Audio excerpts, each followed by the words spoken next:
So as you can see, the M3 is back.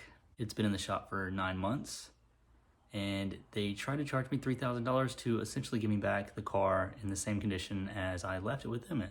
So I already have another shop lined up to look at it, but we're gonna go over the condition they gave it back to me in, because there are actually some new problems. They broke some stuff.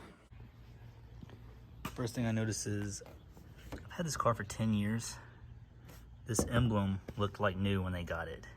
They must have put some solvent or something on here because all the paint is now off of it. Let's go through what else they broke. So I also noticed they didn't put everything back together. Just simple stuff again. So now I did have some of this off when I dropped the car to them, like this, like the cover and stuff, because there was no point in putting that back on if they're gonna take it off again.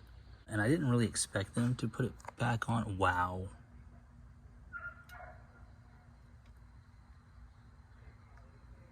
Okay, like, look, there. Notice something missing?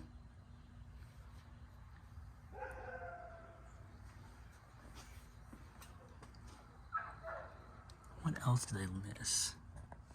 See, I can't even see what all they missed. They're missing, look, can't see it over here, but see, he didn't put the screw back on. Didn't put it back on.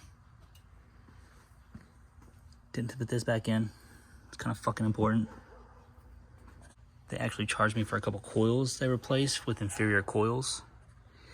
And so I had some of this stuff off, yeah, but I had the piece that goes here on, and they actually threw it in the trunk. But they must have taken it off and moved this, and they didn't put it back on.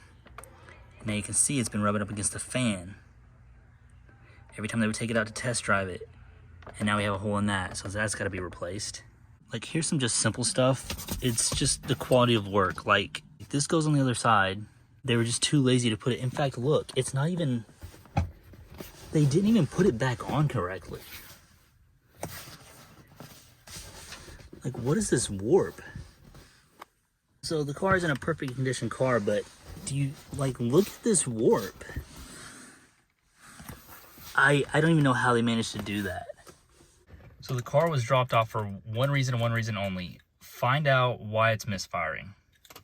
That's it. I didn't tell them to do anything else to the car. I said, figure out why it's misfiring, and if it starts to get too expensive, we're gonna cut it off because the car is not worth it. I picked it up and they told me it was good, running smooth. You can see the service engine light's on. This is how the car was before. Like, you first start up and it was like kind of fine for a second, and then you can hear it start to misfire at idle. Idle and low RPM.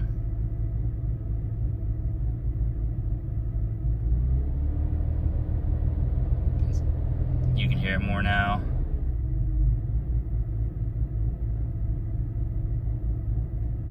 Yeah, not a smooth idle. You can kind of hear it. It almost sounds like it's, you know, cammed or something, but it's not supposed to sound like this. Oh, and I almost forgot. They charged me for an oil change, and on my way back home, the oil light came on for low oil. I had to go and buy another quart just to put in here.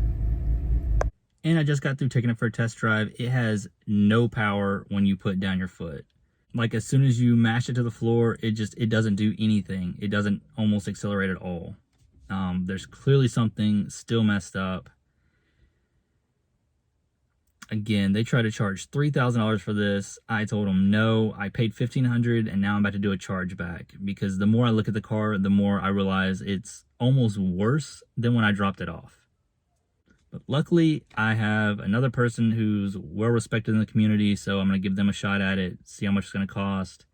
If it's worth it, I'll fix it. Otherwise, I may just honestly strip this car down. But we'll see. I don't want to do that, but, you know, at the end of the day, I'm going to cut my losses.